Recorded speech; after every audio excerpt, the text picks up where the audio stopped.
Hello दोस्तों, मैं आदर्श एक बार फिर से स्वागत करता हूं आप सभी का आपके अपने चैनल दोस्ती क्लासेस पर। जैसा कि आप सभी जानते ही हैं कि दोस्ती क्लासेस इन दिनों आप सभी के लिए आर्मी अग्निवीर स्पेशल क्लास चला रहा है, जिसका ये 35वां पार्ट है। ओके, इससे पहले भी हमने 34 पार्ट करा रखे हैं। अगर आपने हमारी वो वीडियोज़ नहीं देखी हैं तो आप हमारी प्लेलिस्ट को चेक कर सकते हैं, जिसका लिंक मैंने डिस्क्रिप्शन बॉक्स में दे दिया है। वहाँ पर आपको सारी वीडियोज़ मिल जाएंगी।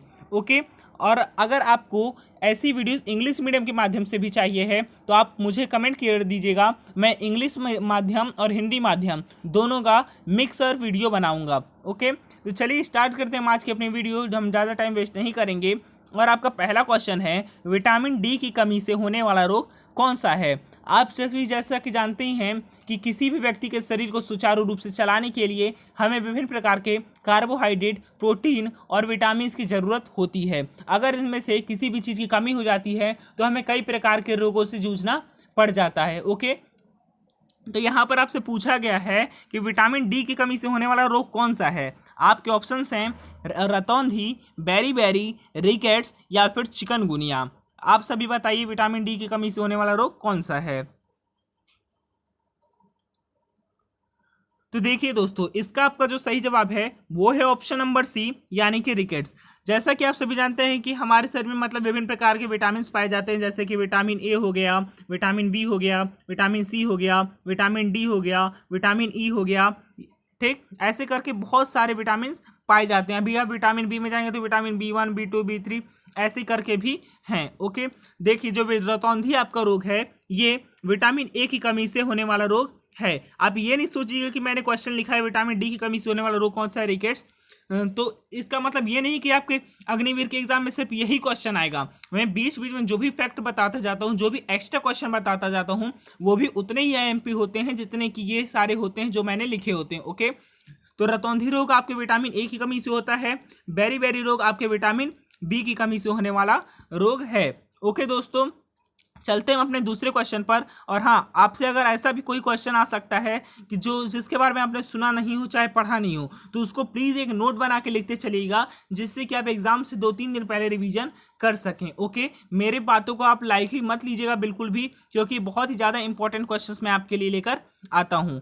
आपका दूसरा क्वेश्चन है, हेपेटाइटिस और पीलिया रोग किस अंग को प्रभावित करता है। मतलब कि जो हेपेटाइटिस रोग होता है और जो पीलिया रोग होता है, मतलब कि जिससे कि पीलापन छाने लगता है, ओके, वो हमारे शरीर के, हमारी बॉडी के किस पार्ट को प्रभावित करता है, यानी कि किस पार्ट पे इफेक्ट डालता है। ओके, आपके ऑप्शंस हैं तंत्रिका तंत्र, मस्तिष्क, त्वचा या फिर यकृत।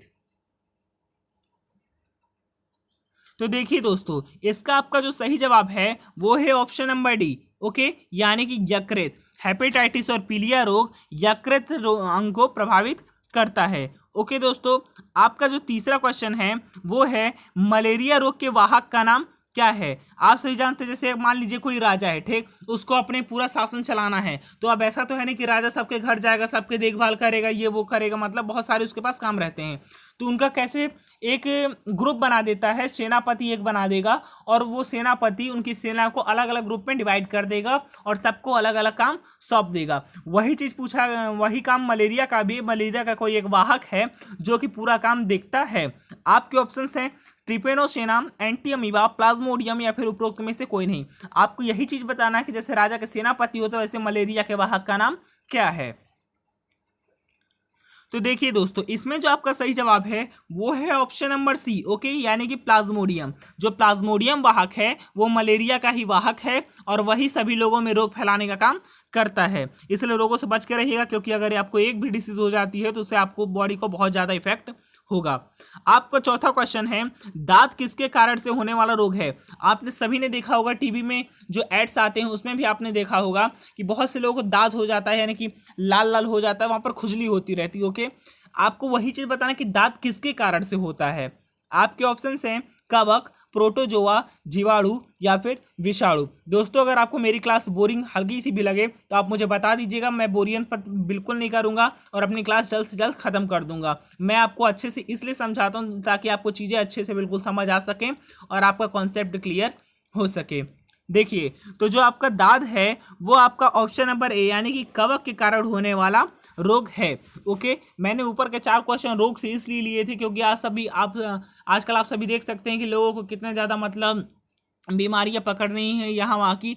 और ये चारों क्वेश्चन जो मैं लिए थे ये आर्मी एग्जाम में पूछे जा चुके हैं। मानता हूँ ये अग्निवीर में नहीं पूछे गए हैं, लेकिन आर्मी एग्जाम में भी पूछे जा चुके हैं। और मैं जो आपकी ये क्लास लेता हूँ ये अग्निवीर और आर्मी दोनों के लिए बहुत ही ज़्यादा इंपॉर्टेंट रहती है, चाहे आप बात कर लें अग्निवीर जीडी की या फिर आप बात कर लें अग्निवीर एमटीएस की। ओके, आपका 5वां क्वेश्चन है, म्यूराक्षी शहर कहाँ पर स्थित है? म्यूराक्षी एक शहर है, जैसे कि आपका लखनऊ शहर हो गया उत्तर प्रदेश का, वही चीज़ बताना है कि म्यूराक्षी शहर किस राज्य का है या फिर किस राज्य में स्थित है। आपके ऑप्शंस हैं पश्चिम बंगाल, उत्तराखंड, असम या फिर उड़ीसा।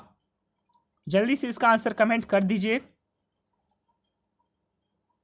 तो देखिए दोस्तों, इसमें जो आपका सही जवाब है वो है ऑप्शन नंबर ए। ओके, यानी कि पश्चिम बंगाल।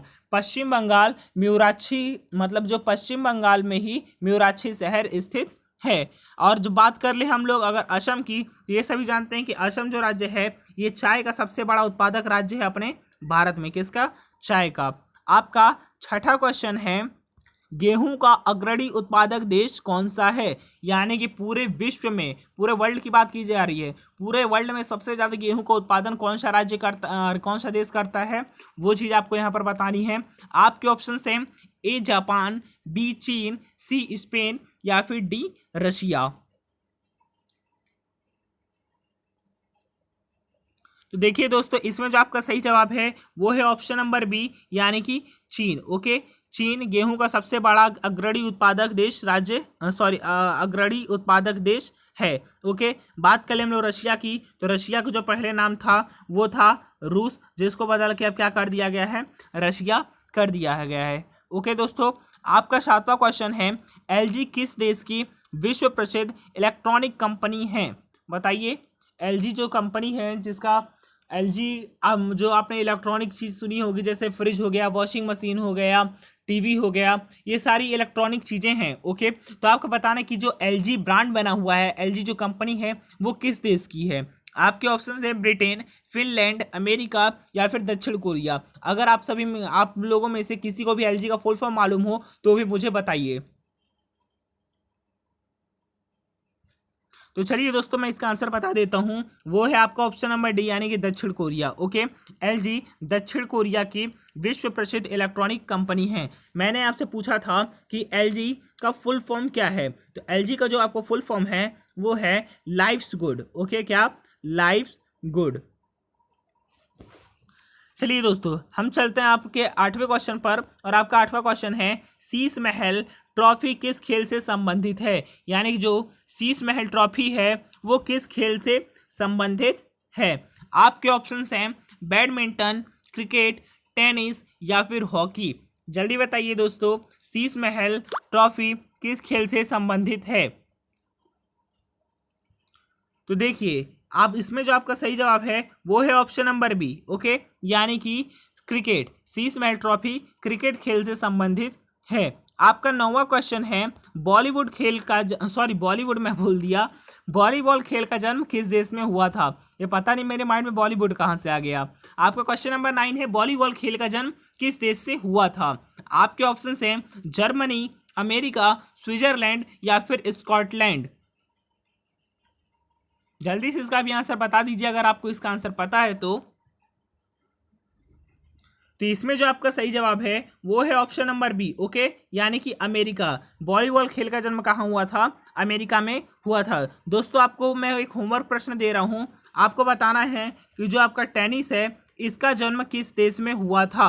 जल्दी से इसका आंसर आप सभी कमेंट सेक्शन में बता दीजिएगा। मैं इसका आंसर आपको अगली वीडियो में बताऊंगा कि टेनिस का जन्म किस खेल में हुआ था, किस देश में हुआ था। ओके, आपका क्वेश्चन नंबर 10वां है, पृथ्वीराज चौहान के दरबारी कवि कौन थे?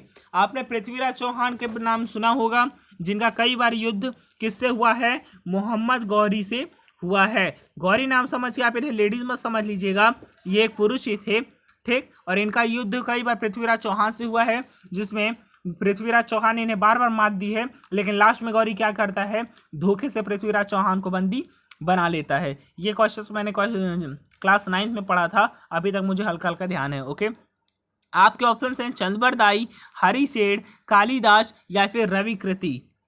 जल्दी से बताइए पृथ्वीराज के दरबारी कवि कौन थे। तो दोस्तों इसका जो आपका सही जवाब है वो है ऑप्शन नंबर ए, यानी कि चंद्रबरदाई। ओके, पृथ्वीराज चौहान के दरबारी कवि चंद्रबरदाई थे। दोस्तों ऐसे करके हमारे अग्निवीर स्पेशल क्लास के 10 क्वेश्चन पूरे होते हैं। हम कल फिर मिलेंगे अगली वीडियो में ठीक 11:30 बजे। जैसा कि आप सभी जानते हैं कि हमारी अग्निवीर स्पेशल क्लास की टाइमिंग 11:30 बजे होती है और शाम को 4:30 बजे हमारी जीके स्पेशल क्लास लगती है। ओके दोस्तों, अगर आपने अभी तक हमारे चैनल को सब्सक्राइब नहीं किया है तो प्लीज़ चैनल को सब्सक्राइब करके बेल आइकन को प्रेस कर लें, जिससे आने वाली सारी वीडियोस की नोटिफिकेशन आप तक सबसे पहले पहुंच सके। और दोस्तों आपको वीडियो अच्छी लगी हो तो प्लीज़ लाइक भी कर दीजिएगा और एक साथ ही एक अच्छा सा कमेंट, जिससे हमें बहुत ही ज़्यादा मोटिवेशन मिलता है। दोस्तों हम कल फिर मिलेंगे 11:30 बजे, तब तक के लिए धन्यवाद।